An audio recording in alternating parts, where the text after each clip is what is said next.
Here are places on Earth where time moves differently, where generations are measured not in years, but in harvests, in vines that climb volcanic soil, in the quiet rhythm of seasons that repeat, unbroken, for centuries. This is La Palma, the beautiful island, La Isla Bonita, a fragment of paradise floating in the Atlantic, where the earth is young and restless, where mountains are born from fire, and where the people have learned to live carefully, respectfully, on the back of a sleeping giant. Carlos Hernandez was 67 years old in the autumn of 2021. His hands, like his father's before him, and his grandfather's before that, knew this soil intimately. 4 generations of the Hernandez family had tended these vineyards on the western slopes of the Cumbre Vieja ridge. The mountain provides, Carlos would say, speaking of Cumbre Vieja with the quiet reverence others reserved for cathedrals. And it was true. The volcanic soil Malpais, they called it, Badlands, was anything but bad. It was rich with minerals, dark as midnight, warm in ways that fed the roots of the Malvasia grape, and produced wine unlike anywhere else on Earth. But Carlos understood something his neighbors sometimes forgot. This soil, this generous, fertile earth, was not a gift. It was a conversation, a negotiation between human time and geological time, between the patience of men and the slow, inevitable breath of the mountain. He had felt the tremors before, small ones, everyone had. La Palma was built by fire. The island itself was barely 2 million years old, a child in the life of planets. The Cumbre Vieja had last erupted in 1971, 50 years before, when Carlos was just 17. He remembered his father waking him in the middle of the night, leading him outside to see the glow on the southern horizon. The Tenaguia eruption. Beautiful and terrible. The mountain was speaking, his father had told him then. We must listen. September 2021 began like any September. The grape harvest was approaching. Carlos walked his vineyard each morning as he always had, checking the fruit, feeling the weight of the clusters in his palm. The Atlantic wind carried the scent of salt and earth. Everything seemed as it should be. But beneath his feet, 4 miles down, something ancient was stirring. The Canary Islands sit atop a geological hotspot, a plume of superheated rock rising from deep within the Earth's mantle. For millions of years, this hotspot has been building mountains from the ocean floor, constructing islands grain by grain, eruption by eruption. La Palma is the youngest, the most active, still being written in the Earth's long book of fire. In early September, the seismographs began to whisper. Scientists at the Instituto Volcanologico de Canarias and Vulcan noted the tremors. Small earthquakes, shallow ones, clustering beneath the Cumbre Vieja ridge. Nothing unusual for La Palma. The island breathes. It always has, but the tremors didn't stop. Day by day, they grew more frequent, more insistent. By September 11th, thousands of small earthquakes were being recorded. The earth was moving, restless, uncomfortable. Deep beneath Carlos's vineyard, beneath the villages of Todoc and Los Llanos, beneath the quiet lives of 9,000 people, magma was rising. Carlos felt them, these tremors. Everyone did. A glass of water rippling on a table, a slight buzz through the floor at night. Unsettling, but not yet alarming. This was La Palma. The mountain spoke often. Usually, it said nothing important. On September 19, 2021, at 3:12 in the afternoon, the mountain stopped whispering and began to scream. What happened next would reshape an island, displace thousands of lives, and remind the world that we do not live on the earth, we live with it. This is not just the story of a volcano. This is the story of what happens when human time collides with geological time, when careful lives are tested by forces that have been building for millennia. Stay with us. Before we continue this story, subscribe to the channel. Your support helps us tell the true stories of Earth's most powerful volcanoes. September 19th, 2021, 3:12 p.m. The mountain opened. Not with the single catastrophic explosion of Vesuvius or St. Helens, but with something more methodical, more deliberate. A volcanic fissure crack in the Earth's skin split open along the Cabeza de Vaca ridge. And from that wound, the planet began to bleed. Carlos was in his vineyard when it happened. He felt it before he saw it, a deep, subsonic rumble that traveled through his legs, through his chest, a sound too low to hear but impossible to ignore. The kind of sound that makes animals run and birds fall silent. He turned toward the ridge. At first, there was only smoke, black and dense, rising like a pillar into the afternoon sky. Then, as he watched, unable to move, unable to look away, the first fountain of lava breached the surface. Orange, incandescent, ancient material that had been locked in darkness, now freed into light. Dios mío, it whispered. My God, the scientists had been right.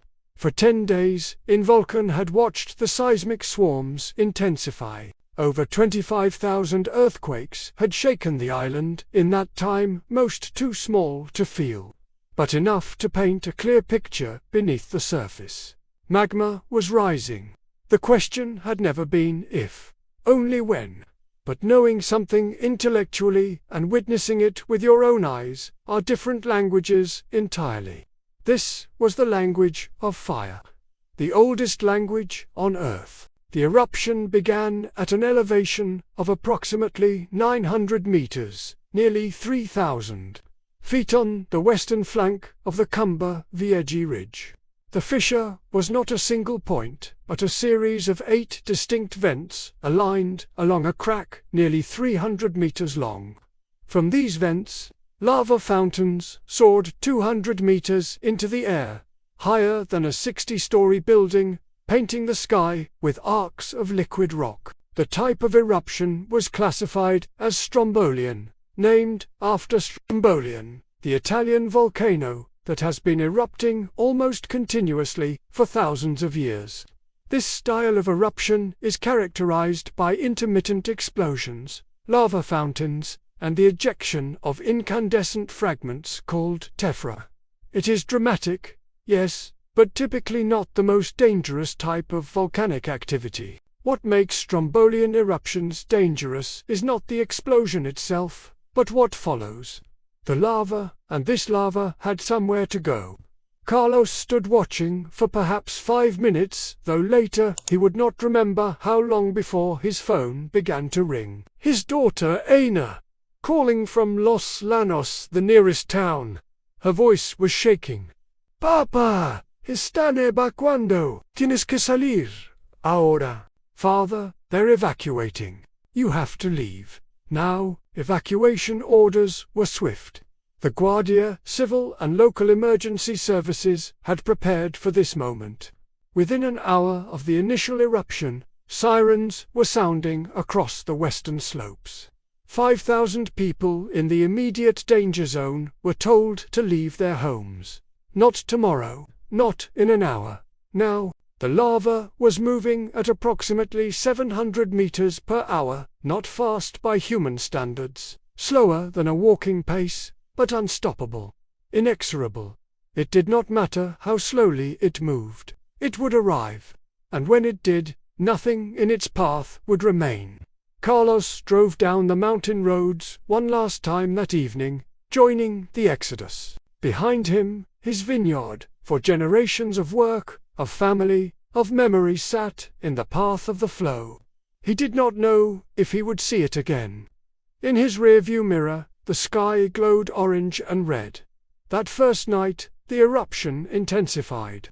As darkness fell, the spectacle became almost surreal. Against the black Atlantic night, the lava fountains appeared even more brilliant, more otherworldly. Photographers and news crews from around the world were already arriving, setting up equipment at safe distances, capturing images that would be seen by millions. But for Carlos, sheltering that night in his daughter's apartment in Los Llanos, there was no beauty in it, only the profound, disorienting sensation of powerlessness, of being made small by forces he could not negotiate with, could not reason with, could not stop. The earth was speaking. And this time, the mountain had nothing gentle to say. Lava does not behave the way most people imagine. It is not a wall of flame that races across the landscape. It is not an explosion that consumes everything in seconds.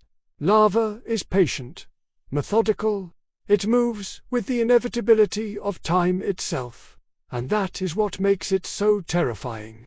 In the days following September 19th, Carlos watched from a distance as the lava flows crept steadily toward the communities he had known his entire life. The scientific term for what was happening is effusive eruption, a continuous outpouring of molten rock that builds upon itself layer after layer, creating rivers of fire that follow the contours of the land, always seeking the lowest path, always moving downslope toward the sea.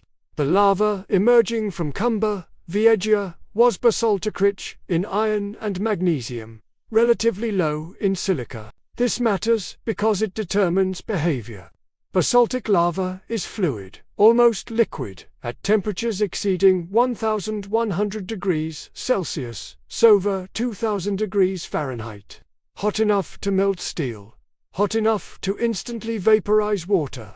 But despite this fluidity, it moved slowly enough that you could walk away from it. You just couldn't stop it. Carlos learned the vocabulary of catastrophe. The volcanologists spoke of lava channels and flow fronts. They measured advance rates in meters per hour. They drew maps with colored zones showing predicted paths. But these clinical terms could not capture what it meant to watch your world being erased, meter by meter, hour by hour. By September 20th, just one day after the eruption began, the lava had traveled over 1 kilometer. It entered the village of El Pariso first. The name means paradise.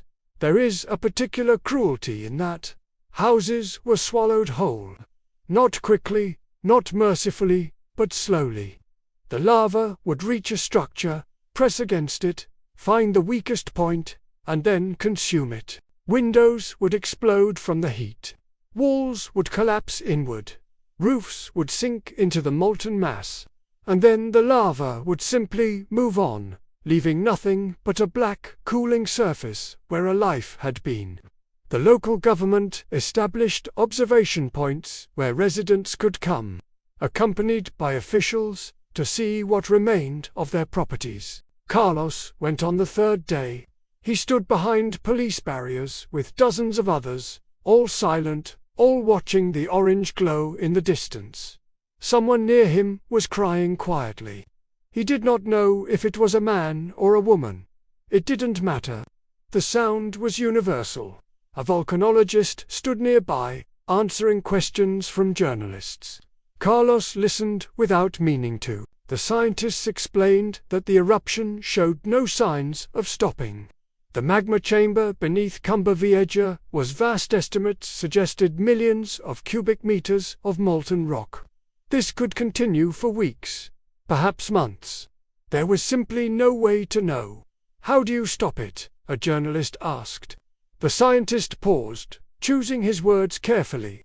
You don't, he said, simply. You wait, you monitor, you protect what you can, but you don't stop it. That night, Carlos tried to sleep in his daughter's spare room but could not. Through the window, if he looked west, he could see the glow. Not just the bright orange of active lava, but something more diffused, the reflected light of the ash and smoke, painting the clouds red. It looked like the sky itself was burning. By the end of the first week, the lava had consumed over 350 hectares, nearly 900 acres. Entire neighborhoods were gone. Over 600 buildings destroyed. The flow had multiple arms now, splitting and rejoining like a braided river. seeking paths of least resistance through the topography. One flow was heading directly for Todok, a town of several thousand, another was advancing toward the coastal town of Tazacorte, and Carlos's vineyard, his family's vineyard, lay directly in the path of the main flow. He received confirmation on September 26th. A friend who had flown a drone over the area sent him photographs. The lava had reached his property. In the images, Carlos could see the edge of his stone house, the orderly rows of his vines, and then, like a black wave frozen in approach, the leading edge of the flow, 20 meters away, then 10, then touching.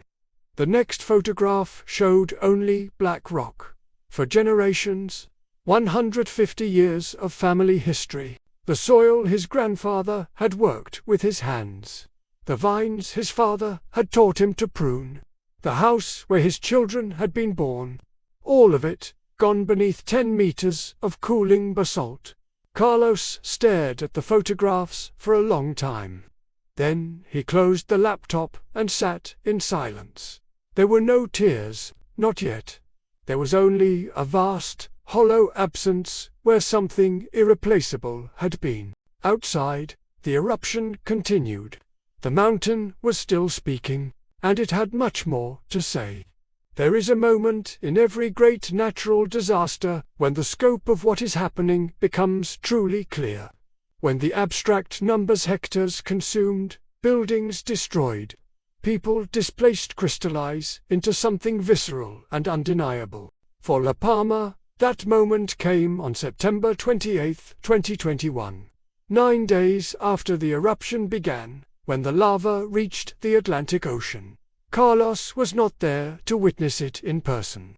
Few were. The area had been evacuated, cordoned off by authorities who understood the danger of what was about to occur. But he watched it on television, along with millions of others around the world, as cameras captured one of nature's most primal confrontations, the meeting of fire and water. The scientific term is lava-water interaction, but that clinical phrase cannot convey the violence of what actually happens. When lava at 1,100 degrees Celsius encounters seawater at perhaps 20 degrees, the water does not simply boil. The images were apocalyptic. Great clouds of white steam rose where the orange lava met the blue ocean, billowing upward in columns that could be seen from across the island. The sea itself appeared to boil, churning and frothing, as if in agony. The lava continued to pour in, building a new delta of land, instant geology, happening in real time. The coastline of La Palma was being redrawn, not over millennia, but over hours. Authorities warned residents to stay indoors, to seal windows and doors. The gases being released were dangerous. Hydrochloric acid could burn lungs. Sulfur dioxide could trigger respiratory problems. The air quality monitoring stations across the western part of the island registered hazardous levels. Those with asthma or other breathing conditions were advised to leave the area entirely if possible. Carlos thought about his grandfather, who had lived through the Tenagua eruption 50 years earlier. The old man had told him stories how the sky had turned dark at midday, how ash had fallen like black snow, how the smell of sulfur had permeated everything for weeks. But Tenagua had been in the south, in a less populated area. The impact had been real, but limited. This was different. This was happening in the heart of populated valleys, in towns where thousands lived and worked. By early October, the statistics were staggering. Over 1,000 buildings destroyed. More than 2,000 people evacuated from their homes. The lava had covered over 700 hectares, nearly 1,800 acres, burying farmland, homes, infrastructure, history. The economic impact was being measured in hundreds of millions of euros. But numbers, Carlos had learned, were inadequate. How do you quantify the loss of place, of belonging, of the physical connection to family memory? The volcano was named now. Officially, It was called the Cumbre Vieja 2021 eruption, but locals had begun referring to it as Tarjugate, a name from the indigenous Guanche language meaning crack or fissure. It seemed appropriate. The earth had cracked open, and through that crack, the deep interior was pouring out. Scientists continued their vigil. In Vulcan maintained round-the-clock monitoring. Seismographs tracked every tremor. GPS stations measured ground deformation. The volcano was still inflating in some areas, suggesting more magma was rising from below. Thermal cameras measured lava temperatures. Gas sensors analyzed the composition of emissions. Drones flew overhead, mapping the flows in real time. The eruption was one of the most closely monitored volcanic events in modern history. But all this technology, all this data, could not answer the question everyone was asking: when would it stop? The volcanologists were honest. They did not know. Historical eruptions on La Palma had lasted anywhere from 24 days to 84 days.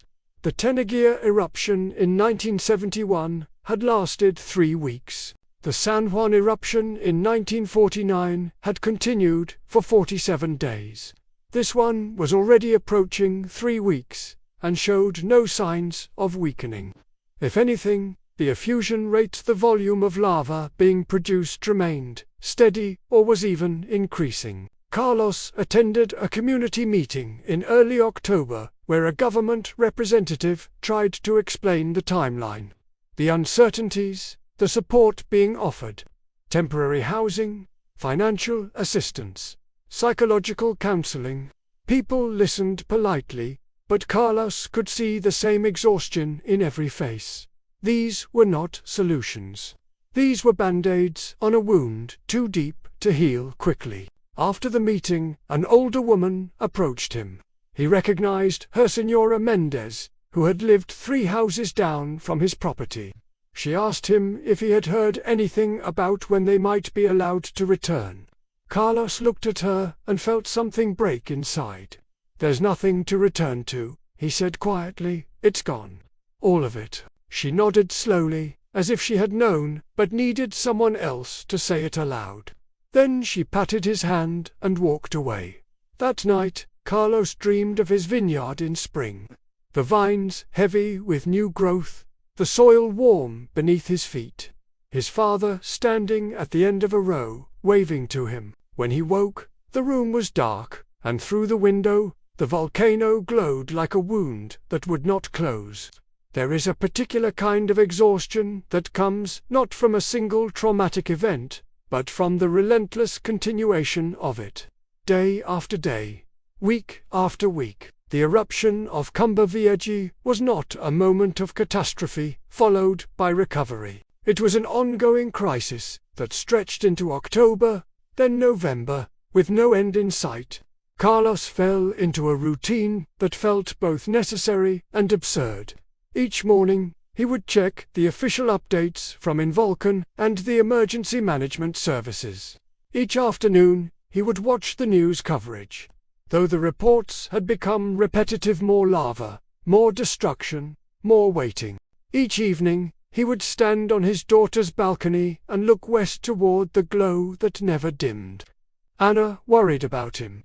He could see it in the way she watched him when she thought he wasn't looking, in the careful tone she used when asking how he was feeling. He told her he was fine, which was both true and completely false. He was functioning. He was coping. But something fundamental had shifted inside him, like a building that remains standing after an earthquake, but is no longer structurally sound. By mid-October, the eruption had entered what scientists called a stable phase. This did not mean it was ending. It meant it had settled into a consistent, pattern-continuous effusion of lava. Periodic increases in explosive activity, steady advance of the flows. The volcano had found its rhythm, and that rhythm was destruction. The town of Tadok was gone. Not damaged, not partially destroyed, gone. The church, where Carlos had attended his daughter's first communion, where he had stood as his parents renewed their vows on their 50th anniversary, buried under meters of solidified lava. The school where his children had learned to read erased. The plaza where the town gathered every August for the festival of San Pio, a memory, now nothing more. Over 1,600 buildings had been destroyed by late October. The number climbed almost daily. Entire neighborhoods were being consumed. The lava had created new land along the coast, over 40 hectares of fresh volcanic rock extending into the Atlantic. But this new land was bought at a devastating price. Carlos visited the observation points regularly, though he wasn't sure why. Perhaps it was the need to witness, to bear testimony to what was being lost. He would stand with other displaced residents, all of them silent, watching the smoke and occasional bursts of lava in the distance. They had become a community of witnesses, bound together by shared loss and the strange comfort of mutual understanding. One afternoon in late October, he met a man named Miguel, who had lost a banana plantation that had been in his family for 6 generations. They stood side by side for nearly an hour without speaking, and then Miguel said, "My son asked me if we would rebuild. He's 23. He thinks everything can be rebuilt." Carlos nodded. "What did you tell him?" "I told him yes," Miguel said quietly. "I lied to my son." The psychological toll was becoming impossible to ignore. Emergency services reported significant increases in anxiety, depression, and sleep disorders among evacuees. Counseling services were overwhelmed. People were experiencing something that psychologists call ambiguous loss, grief for something that is gone but without the finality of death, without the rituals that help humans process endings. Carlos understood this viscerally. His vineyard was destroyed, but he could still see it in his mind with perfect clarity. The angle of afternoon light through the vines, the particular shade of red the grapes took on in early autumn, the sound of wind moving through the leaves, all of it was simultaneously gone and permanently present.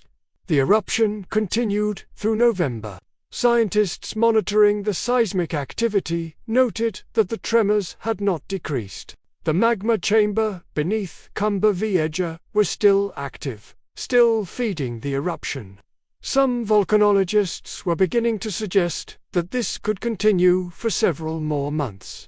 The 1949 San Juan eruption had lasted 47 days. This one had already surpassed 60 days and showed no signs of weakening. The economic calculations were staggering.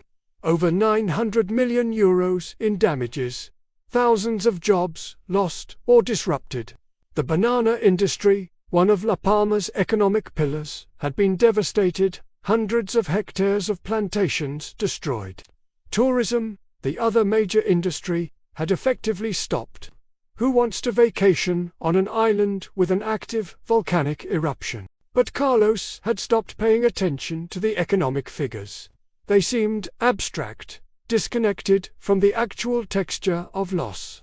What was the monetary value of the wine his grandfather had bottled in 1952, stored in the cellar beneath the house? What was the replacement cost of the wooden table his father had built by hand, where 4 generations had shared meals? The insurance adjusters would make their calculations, but they would be calculating something different than what had actually been lost. In early December, Carlos received notice that he would be allowed to visit his property, or what remained of a Tunda official supervision. A bus would take a group of residents to safe viewing areas. They would have 30 minutes. He debated whether to go. What was the point? He had seen the photographs. He knew what he would find. But Anna convinced him. "You need to see it," she said. "Not through a screen. With your own eyes. You need to say goodbye." So on a grey morning in early December, Carlos boarded a bus with 40 other people, all of them and silent, all of them traveling to witness the end of something. The volcano, indifferent and eternal, continued its work. The bus moved slowly through landscape that Carlos no longer recognized. Roads he had traveled thousands of times in his life now passed through territory that seemed alien, otherworldly. Where there had been forests, there were now fields of black rock. Where there had been houses, there were only scattered fragments, a wall standing inexplicably intact, a chimney rising from the lava like a tombstone, a gate leading to nothing. No one on the bus spoke. The only sound was the engine and the occasional intake of breath when someone recognized or failed to recognize a place that had once been familiar. Carlos sat near the back, his hands folded in his lap, watching the devastation scroll past the window, like some terrible film. The lava field was vast. From this perspective, at ground level, it seemed to stretch forever, frozen black sea with an irregular, tortured surface. In some places, it was smooth and ropey, like coiled snakes. In others, it was jagged and sharp, forming cliffs and ridges where different flows had collided and piled upon one another. Steam still rose from cracks and vents. The rock was cooling, but beneath the surface, it remained hot enough to kill. The bus stopped at a designated viewing point overlooking what had once been the neighborhood of La Laguna. An official from emergency services stood and addressed them with practiced sympathy. They would have 30 minutes. They were not to leave the marked safe zone. They were not to attempt to retrieve anything. The ground was unstable. The gases were still dangerous. If anyone felt overwhelmed, counselors were available. Carlos stepped off the bus and immediately felt the heat. Even here, hundreds of meters from the nearest lava flow, the air was noticeably warmer. The smell was distinctive sulfur and burned earth and something else, something chemical and foreign. His eyes began to water almost immediately. He walked to the observation barrier and looked out across the transformed landscape. Somewhere out there, perhaps a kilometer to the west, was where his property had been. But there were no landmarks anymore. Everything had been leveled, buried, erased. He tried to orient himself, using the mountains in the distance, the shape of the ridgeline, but it was hopeless. The geography itself had changed. A woman next to him was crying silently, tears running down her face without sound. A man stood with his arm around a teenage boy, both of them staring at the same section of black rock, as if by looking hard enough they could see through it to what lay beneath. An elderly couple held hands, their faces empty of expression, beyond grief into something that resembled shock. Carlos thought about what Miguel had said weeks earlier. "My son thinks everything can be rebuilt." Standing here, looking at this, Carlos understood why Miguel had lied. Because the truth was too large, too final. You cannot rebuild what is buried under 10 meters of basalt. You cannot excavate memory. You cannot restore what the earth has reclaimed. He stayed for the full 30 minutes, though there was nothing to see that changed in that time. Just the black expanse, just the smoke, just the heat shimmering in the air. When the official called them back to the bus, Carlos was one of the last to return. He took one final look, trying to commit it to memory, though he wasn't sure why. What was there to remember? On the return journey, the silence on the bus was even deeper than before. They had all seen what they needed to see. They had all said whatever goodbyes were possible. Now there was only the slow work of acceptance, which Carlos suspected would take much longer than the eruption itself. Back in Los Llanos, life continued in its diminished way. The town had absorbed thousands of displaced residents. Schools were overcrowded. Housing was scarce. Tempers were short. There was a generosity among the community, people sharing what they had, offering spare rooms, organizing donation drives, but there was also an undercurrent of tension. How long could this continue? When would it end? Would it ever end? The volcano provided no answers. By mid-December, the eruption had been ongoing for nearly 3 months. It had become a fixture of daily life, a constant presence that people had learned to live with, the way one learns to live with chronic pain, not by overcoming it, but by adjusting expectations, by finding ways to function despite it. Scientific data continued to pour in. The Instituto Geográfico Nacional reported that over 1.2 million tons of sulfur dioxide had been released into the atmosphere. The lava had covered over 1,200 hectares, nearly 3,000 acres. Over 3,000 buildings had been destroyed or severely damaged. The new land created along the coast now extended nearly 500 meters into the ocean, adding roughly 48 hectares to the island's total area. But for Carlos, these numbers were just noise. What mattered was simpler and more devastating. His home was gone. His work was gone. His connection to the physical place where his family history had unfolded was gone. He was 67 years old, and he would have to begin again, though he had no idea how or where or even if he had the strength.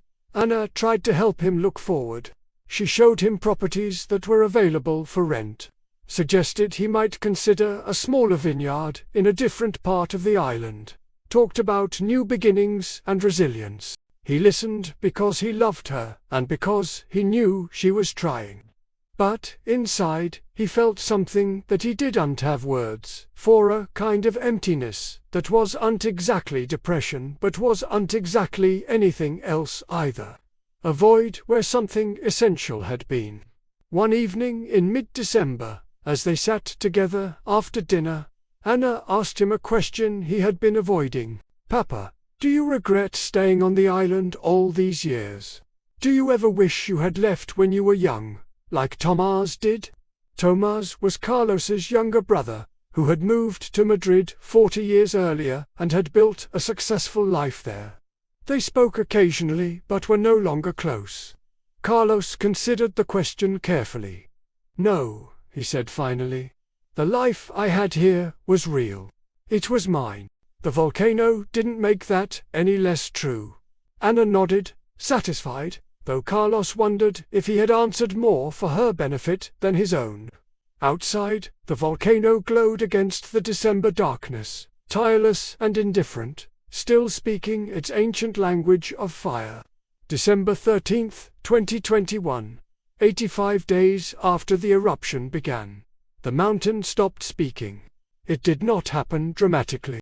There was no final explosion, no crescendo of activity followed by sudden quiet.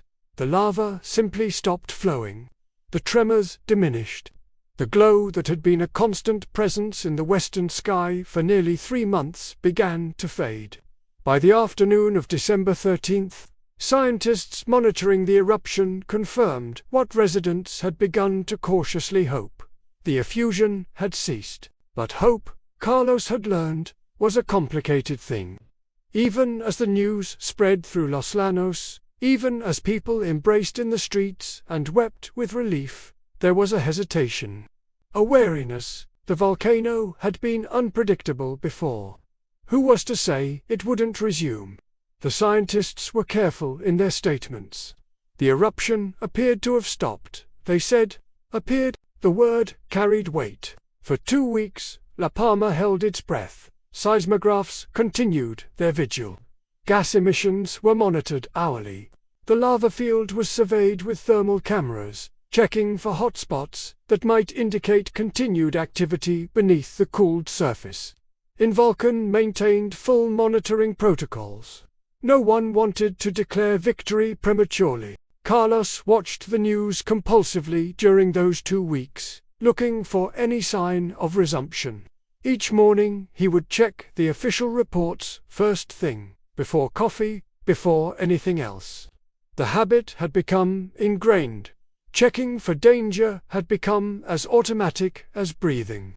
On December 25th, Christmas Day, the Spanish government officially declared the eruption over. 96 days, 3 months, and 1 week. the longest volcanic eruption on La Palma since records began. The Tenagir eruption in 1971 had lasted 24 days. The San Juan eruption in 1949 had lasted 47 days. This one had outlasted them both, had become the defining geological event of the century for the Canary Islands. The statistics, now final, were staggering. Over 1,600 buildings completely destroyed. Another 1,300 damaged or affected. Nearly 1,220 hectares of land covered by lava, an area roughly the size of 1,700 football fields. 3,000 people displaced from their homes. Over 370 kilometers of roads and irrigation systems destroyed. 73 kilometers of roads buried or damaged beyond repair. The economic impact exceeded €1 billion. But Carlos had stopped thinking in statistics. What he thought about instead was silence. For 3 months, there had been the constant awareness of the eruption, the glow at night, the tremors, the news updates, the uncertainty. Now, suddenly, that was gone. The sky at night was dark again. The ground was still. The news moved on to other topics. And in that absence, Carlos felt disoriented, as if a burden he had grown accustomed to carrying had been suddenly removed, leaving him unbalanced.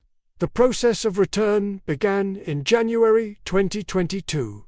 Authorities established protocols for residents to visit their properties, to assess damage, to begin the overwhelming task of understanding what could be salvaged and what was lost forever. Carlos received his appointment for January 15th.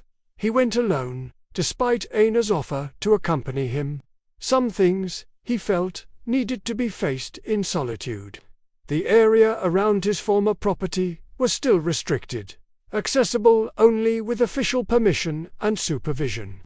An official from the local government drove him as close as the new roads allowed, roads that had been hastily carved around and over the lava field to restore basic access to the affected areas.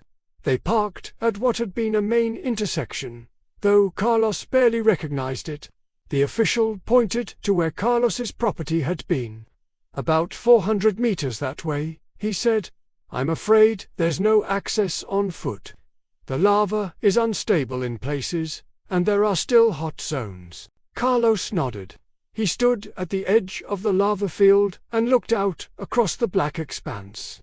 Somewhere beneath that surface was everything: the house, the vineyard, the cellar with his grandfather's wine, the workshop where his father had kept his tools, the garden where his children had played. All of it entombed in volcanic rock.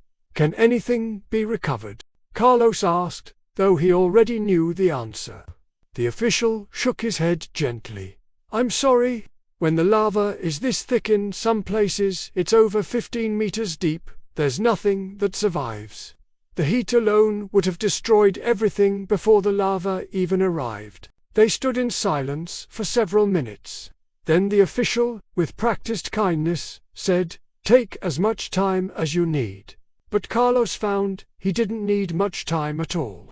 What was there to see? What was there to say? The earth had spoken, and his reply, his life's work, his family's history, had been insufficient. Not wrong, not unworthy, simply insufficient in the face of geological forces that operated on timescales humans could barely comprehend. Before they left, Carlos did one thing. He walked to the edge of the lava field, bent down, and picked up a piece of the cooled rock. It was surprisingly light for its size, porous and rough. He turned it over in his hands, feeling the texture, the reality of it. This was what remained. This was the inheritance the mountain had left him. He put the rock in his pocket and walked back to the car. That evening, Anna found him on the balcony, the piece of lava on the small table beside him, turning it over and over in his hands like a talisman. "What will you do now, Papa?" she asked quietly. Carlos looked at her, then back at the rock. "I don't know," he said honestly, "but I think that's all right. I think not knowing is where I need to be right now."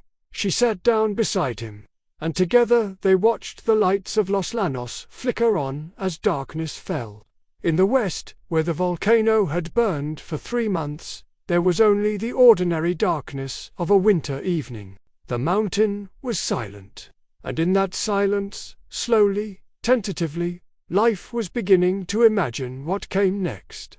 In the months that followed, Carlos learned something about loss that no one had told him. It is not a single event, but a process that repeats itself in smaller ways, over and over. He would reach for his pruning shears in the morning before remembering he had no vines to tend. He would plan his harvest schedule before remembering there would be no harvest. He would wake from dreams of walking through his vineyard only to open his eyes in his daughter's spare room. But La Palma, as an island, as a community, began the slow work of recovery. The term officials used was reconstruction, but Carlos found that word inadequate. You cannot reconstruct what has been fundamentally altered. You can only build something new and try to carry forward what memory allows. The scientific community was intensely interested in what had happened. The eruption had been one of the most closely monitored volcanic events in history. Researchers from around the world descended on La Palma to study the lava field, to take samples, to understand the precise mechanisms of what had occurred. Carlos read some of their preliminary findings in the newspaper. The total volume of erupted material was estimated at approximately 200 million cubic meters. The lava had reached maximum temperatures of 1,240 degrees Celsius. The eruption had released over 10 million tons of sulfur dioxide into the atmosphere, affecting air quality across the Canary Islands and even reaching mainland Europe. The new land created along the coast, the Fajana as it was called locally, had added 48 hectares to the island's total area, extending nearly 500 meters into the Atlantic. These were impressive numbers, the kind that would appear in geology textbooks for decades to come. But Carlos thought about other numbers that were less likely to be recorded. The number of family photographs lost, the number of meals that would never again be shared around particular tables, the number of small, private rituals, a specific route walked every morning, a favorite chair, a view from a particular window that had been erased. In March 2022, the government announced a comprehensive aid package for affected residents. There would be financial compensation, prioritized housing, support for businesses and agricultural workers. Anna helped Carlos navigate the bureaucracy, filling out forms, providing documentation, attending meetings. The process was exhausting and impersonal, but it was also necessary. At one such meeting, Carlos encountered Miguel again, the man who had lost his banana plantation. They sat together in the waiting area, 2 men in their 60s. Both filling out identical forms requesting compensation for agricultural losses. "Did you tell your son the truth yet?" Carlos asked. Miguel smiled sadly. He figured it out on his own. He's talking about moving to Tenerife, starting fresh there. He's young enough to believe in fresh starts. And you, I'm old enough to know that everywhere you go, you take yourself with you. The loss comes too. Miguel paused, then added, "But I suppose we keep going anyway. What else is there? What else indeed?" Carlos had been asking himself the same question. At 67, was he too old to start over? The logical answer was probably yes. But logic, he had discovered, was a poor guide for living. People did illogical things all the time. They loved, they hoped, they rebuilt after disasters, not because it made sense, but because the alternative was surrender. In April, Carlos did something that surprised even himself. He contacted a friend who owned a small plot of land in the eastern part of the island, in Pontellana, far from the lava flows. The soil there was different, not the rich, volcanic Malpais of the west, but it was good enough. His friend offered to lease him to hectares at a generous rate. When Carlos told Anna, she looked at him with something between concern and admiration. "Papa, are you sure? Starting a vineyard at your age will take years before the vines produce properly." "I know," Carlos said. "I'll be 70 before I harvest my first decent vintage. Maybe older." Then why? Carlos thought about how to explain. "Because the alternative is to spend the rest of my life mourning what's under that lava. And I think that would kill me faster than the work will." By May, Carlos had planted his first vines. The work was harder than he remembered. His back ached, his hands cramped, his knees protested every time he knelt. But there was also something deeply satisfying about it, something that felt like resistance. The volcano had taken his land, but it had not taken his knowledge, his skill, his willingness to begin again. He visited the old site once more in June, 6 months after the eruption had ended. The lava field was already beginning to change. Lichens and mosses were appearing in cracks and crevices, the first pioneers of the biological succession that would, over decades and centuries, slowly transform this barren rock into living soil. Nature was patient. It would reclaim this land eventually, in its own time. Standing there, Carlos remembered something his grandfather had told him long ago, after the Tenaguilla eruption. "The earth gives, and the earth takes. Our job is not to fight this, but to understand our place in it." At the time, Carlos had been 17, and hadn't fully grasped what the old man meant. Now, at 67, standing on rock that had been molten less than a year ago, he understood perfectly. The vineyard he was planting would produce wine, if he was lucky and lived long enough to see it. But even if he didn't, the vines would be there. Someone else would tend them. The work would continue. The volcano had not destroyed his life. It had interrupted it, transformed it, forced it into a new shape. But the fundamental thing, the connection between human effort and the earth, between patience and growth, between loss and resilience, that remained. Carlos bent down and touched the lava rock beneath his feet. It was warm from the June sun, rough against his palm. Somewhere beneath this surface was everything he had lost. But above it, all around it, life was already returning, already insisting on continuity. The mountain had spoken. And now, slowly, carefully, the people were learning to speak back. Time, Carlos discovered, does not heal all wounds, but it does change them. What was once raw and immediate becomes something else, not forgotten, never forgotten, but integrated into the landscape of memory in a way that allows life to continue around it. By the autumn of 2022, 1 year after the eruption began, La Palma was observing its first anniversary of the disaster. There were memorial services, moments of silence, politicians giving speeches about resilience and recovery. Carlos attended one such ceremony in Los Llanos, standing among hundreds of others who had lost homes, businesses, livelihoods. A priest spoke about healing. A government official spoke about rebuilding. And then a young woman, perhaps 30 years old, stepped to the microphone and spoke about her childhood home, now buried under lava, and how she was learning to carry it with her in a different way. Carlos found her words more honest than anything the officials had said. There was no triumph in survival, no glory in loss. There was only the quiet, unglamorous work of continuing. His new vineyard in Punta Llana was growing. The vines were young, thin, still finding their strength in unfamiliar soil. They would not produce a harvest this year, nor probably the next, but they were alive, and that was enough. Carlos visited them several times a week, checking their progress, adjusting supports, clearing weeds. The work gave structure to his days and purpose to his hands. Anna had encouraged him to see a counselor, and after months of resistance, he finally agreed.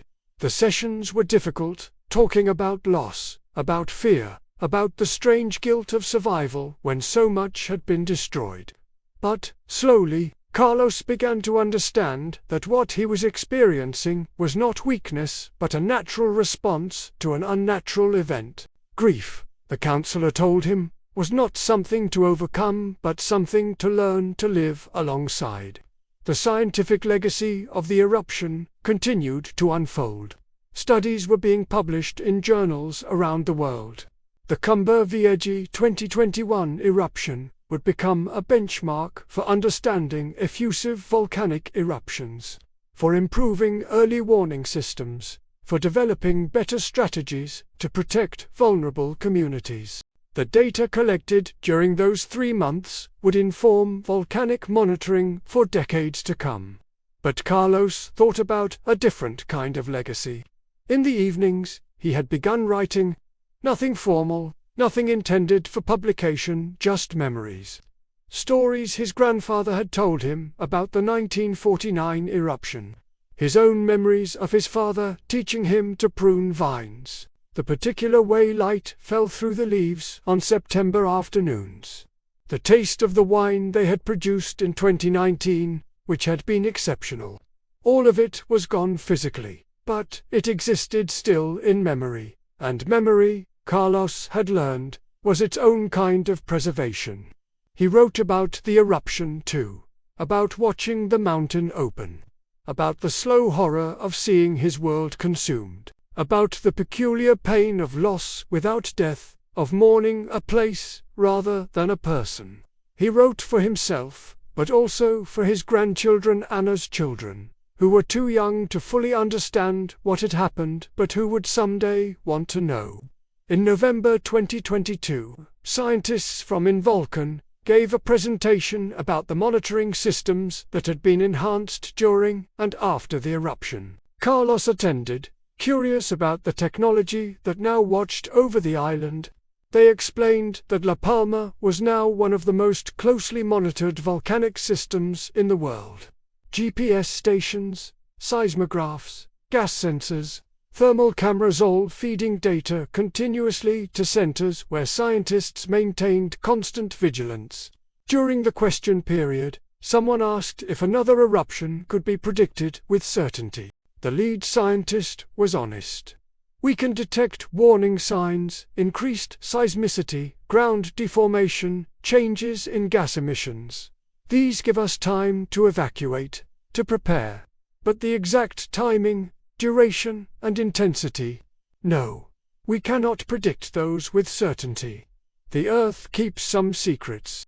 Carlos appreciated the honesty.